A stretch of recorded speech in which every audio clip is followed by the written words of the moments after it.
Hi all, എല്ലാവർക്കും നമസ്കാരം. ഇന്ന് ഞാൻ വന്നിരിക്കുന്നത് ഗോബി പൊറോട്ടയുടെ റെസിപ്പി ആയിട്ടാണ് കേട്ടോ. ഏകദേശം നമ്മുടെ ആലു പൊറോട്ടയൊക്കെ ഉണ്ടാക്കുന്ന മാതിരി ഒക്കെയാണ് ഗോബി പൊറോട്ട ഉണ്ടാക്കുന്നത്.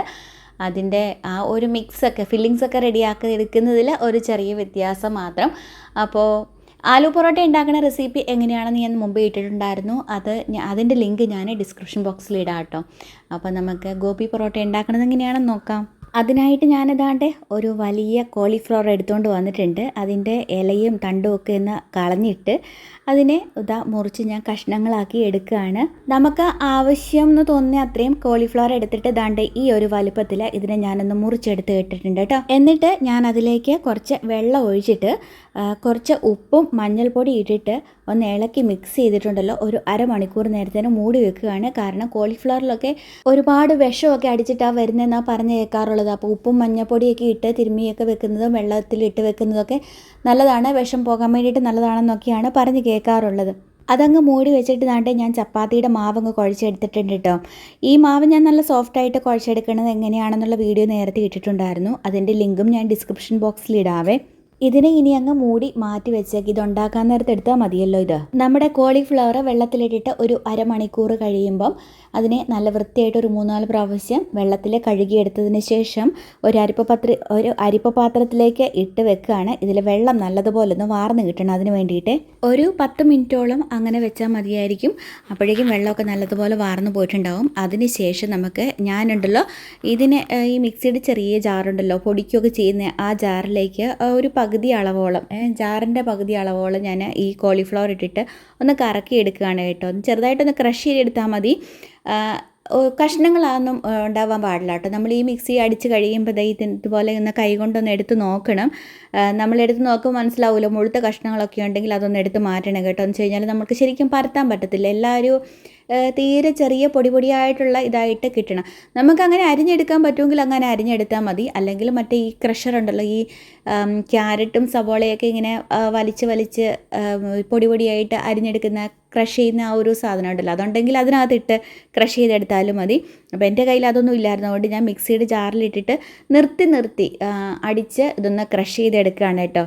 പിന്നെ ഞാൻ ഈ കോളിഫ്ലവർ ഉണ്ടല്ലോ ഉപ്പും മഞ്ഞൾപ്പൊടി ഇട്ടിട്ട് വെള്ളത്തിലിട്ടില്ലായിരുന്നോ, അത് തണുത്ത വെള്ളത്തിലാണ്, അതായത് നോർമൽ നമ്മുടെ ടാപ്പ് വാട്ടർ ഉണ്ടല്ലോ അതിലാണ് ഇട്ടിരുന്നത്. ചൂടുവെള്ളത്തിലൊന്നും അല്ല കേട്ടോ. അപ്പോൾ ചില ആൾക്കാർ ഇതിൻ്റെ വിഷാംശമൊക്കെ പോകാൻ വേണ്ടിയിട്ട് ചൂടുവെള്ളത്തിലിടാറുണ്ട്. ചൂടുവെള്ളത്തിലിട്ട് കഴിഞ്ഞിട്ടുണ്ടെങ്കിൽ നമ്മളിങ്ങനെ ക്രഷ് ചെയ്തെടുക്കാൻ നേരത്തുണ്ടല്ലോ ശരിക്കും അങ്ങ് കിട്ടുകയില്ല. അതുകൊണ്ട് പച്ചവെള്ളത്തിൽ തന്നെ ഇട്ടാൽ മതി കേട്ടോ.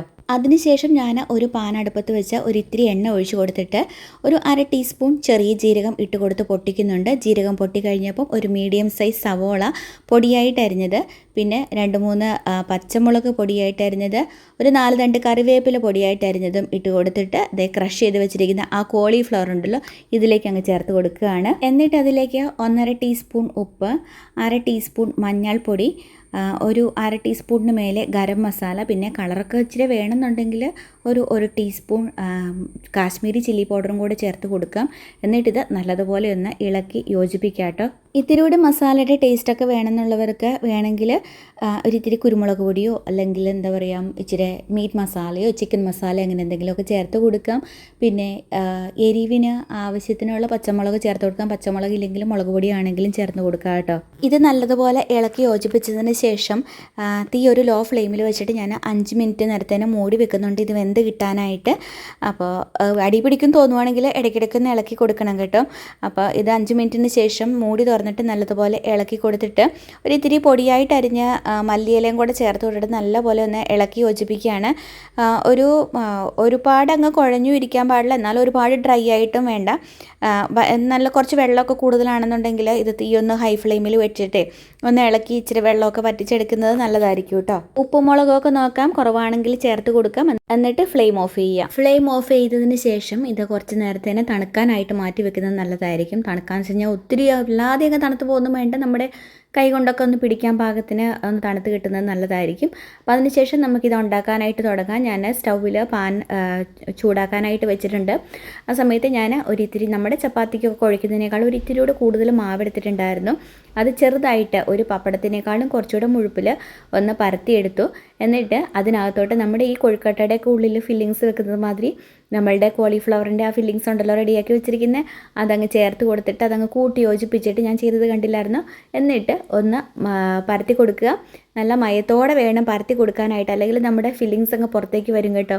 എന്നിട്ടും കൂടെ പുറത്തേക്ക് വരുന്നുണ്ടായിരുന്നു ഫില്ലിങ്സ്. അപ്പം ഞാൻ ആ ഫില്ലിങ്സ് ഒട്ടിപ്പിടിക്കാതിരിക്കാൻ വേണ്ടിയിട്ട് കുറച്ച് പൊടി അതിൻ്റെ മേലെ അങ്ങ് വിതറി കൊടുത്തിട്ട് പിന്നെ ഒന്ന് പരത്തിയെടുക്കുകയാണ്. നമുക്ക് പറ്റാവുന്നത്രയും കനം, ഒത്തിരി കനം കുറച്ചൊന്നും പരത്താൻ പറ്റത്തില്ല, എന്നാലും പറ്റാവുന്നതുപോലെയൊക്കെ ഒന്ന് പരത്തി കൊടുക്കുക. അപ്പോൾ ഞാനുണ്ടല്ലോ തീയ് ഒരു മീഡിയം ഫ്ലെയിമിൽ വെച്ചിരിക്കുകയാണ്. ഹൈ ഫ്ലെയിമിലാണെന്നുണ്ടെങ്കിൽ പെട്ടെന്ന് അതങ്ങ് മൊരിഞ്ഞ് കിട്ടും കേട്ടോ. ഞാനിത് ചുട്ടെടുക്കണതിൻ്റെ കൂട്ടത്തിൽ പരത്തവും കൂടെ ചെയ്യുന്നുണ്ടല്ലോ. അപ്പം പിന്നെ ഞാൻ ഈ പരത്താൻ പോകുമ്പോഴേക്ക് ചിലപ്പോൾ തീ ഹൈ ഫ്ലെയിമിൽ ഇട്ട് കഴിഞ്ഞിട്ടുണ്ടെങ്കിൽ ചിലപ്പോൾ അതങ്ങ് കരിഞ്ഞു പോകും. അപ്പോൾ അതുകൊണ്ട് ഞാനൊരു മീഡിയം ഫ്ലെയിമിൽ ഇട്ടിരിക്കുന്നത്. അപ്പോൾ ഓരോ സൈഡും മൊരിഞ്ഞ് വരുന്നതിനനുസരിച്ച് നമുക്ക് മറിച്ചിട്ട് കൊടുക്കാം. 2 സൈഡും മൊരിഞ്ഞ് കഴിയുമ്പോഴുണ്ടല്ലോ കുറച്ച് നെയ്യ് അങ്ങ് പരട്ടി കൊടുക്കണം. പരമാവധി നല്ലപോലെ എല്ലാ സൈഡിലും നല്ലപോലെ അങ്ങ് നെയ്യ് പരട്ടി കൊടുക്കുകയാണെങ്കിൽ അതിനനുസരിച്ച് അങ്ങ് ടേസ്റ്റ് കൂടും കേട്ടോ. നെയ്ക്ക് പകരം ബട്ടർ ആണെങ്കിലും മതി. ബട്ടർ തേച്ച് കൊടുക്കാൻ ഇച്ചിരി പാടായിരിക്കില്ല. കുറച്ച് അലത്തിരിക്കുന്ന ബട്ടറാണെന്നുണ്ടെങ്കിൽ തേച്ച് കൊടുത്തിട്ട് ഒന്ന് ആ പാനിൽ തന്നെ ഇട്ടിട്ടേ ഒന്ന് മുരിച്ചെടുത്താൽ മതിയായിരിക്കും. എണ്ണ തേച്ച് കൊടുക്കണ്ട കേട്ടോ. ചില ആൾക്കാർ ഈ ചപ്പാത്തിക്ക് ഉണ്ടാക്കി കഴിയുമ്പം ഒരു ടേസ്റ്റ് കിട്ടാൻ വേണ്ടിയിട്ടോ മയം കിട്ടാൻ വേണ്ടിയിട്ടൊക്കെ വെളിച്ചെണ്ണ തേച്ച് കൊടുക്കാറുണ്ട്. അപ്പം എണ്ണയെക്കാളും നല്ലത് ഹെൽത്തി ആയിട്ടുള്ളത് നെയ്യും ബട്ടറൊക്കെ അല്ലേ, പിന്നെ ടേസ്റ്റിയും നെയ്യും ബട്ടറൊക്കെയാണ്. അപ്പം എണ്ണ തേച്ച് കൊടുക്കുമ്പോഴേക്കും ഇതിൻ്റെ ഈ ആലു പൊറോട്ട, ഗോബി പൊറോട്ട ഇതിൻ്റെയൊക്കെ ടേസ്റ്റ് അങ്ങ് മാറും. അപ്പം നെയ്യ് തന്നെയായിരിക്കും ബെറ്റർ, അല്ലെങ്കിൽ ബട്ടർ. അപ്പോൾ ഇങ്ങനെ ഉണ്ടാക്കി നോക്കിയിട്ടില്ലാത്തവരൊക്കെയും ഒന്ന് ഉണ്ടാക്കി നോക്കണം കേട്ടോ. ഒത്തിരി ഇഷ്ടപ്പെടുവേ. ഞാനിവിടെ ഉണ്ടാക്കുമ്പോഴുണ്ടല്ലോ ഭയങ്കര ഇഷ്ടമാണ്. പിള്ളേർക്കും ഒക്കെ ആണെങ്കിലും രാവിലെ ഉണ്ടാക്കിയിട്ടുണ്ടെങ്കിൽ ഉച്ചയ്ക്കും വൈകിട്ടത്തെ ചായയ്ക്കും രാത്രിക്കത്തെ ഡിന്നറിൻ്റെ സമയത്തും ഒക്കെ ചോദിക്കും ആലു പൊറോട്ട ബാക്കിയുണ്ടോ, അല്ലെങ്കിൽ ഗോബി പൊറോട്ട ബാക്കിയുണ്ടോ എന്ന്. ഇത് തൈര് പിന്നെ അച്ചാറൊക്കെ കൂട്ടി കഴിക്കാനും നല്ലതാണ്. ഇവിടെ പിള്ളേർക്കൊക്കെ തൈരും അച്ചാറും ഒന്നും വേണ്ട, ചുമ്മാ ഇങ്ങനെ കയ്യിലെടുത്തുകൊണ്ട് പോയി കഴിക്കും, അത്രയ്ക്ക് ഇഷ്ടമാണ്. അപ്പം എല്ലാവരും ഇതുപോലെ ഉണ്ടാക്കി നോക്കിയിട്ടില്ലാത്തവരൊക്കെയും ഒന്ന് ഉണ്ടാക്കി നോക്കണം. നിങ്ങളുടെ അഭിപ്രായങ്ങളൊക്കെ ഒന്ന് കമൻറ്റ് ബോക്സിൽ ഇടണം. ലൈക്ക് ചെയ്യുക, ഷെയർ ചെയ്യുക, എല്ലാവർക്കും നിങ്ങളറിയുന്നവർക്കൊക്കെ ഷെയർ ചെയ്യുക. ഇതൊന്നും ഉണ്ടാക്കി നോക്കിയിട്ടില്ലാത്തവരൊക്കെ ഒന്ന് ഉണ്ടാക്കി നോക്കിക്കോട്ടെ. അപ്പോൾ മറ്റൊരു വീഡിയോ ആയിട്ട് ഉടനെ തന്നെ കാണാം. Bye bye.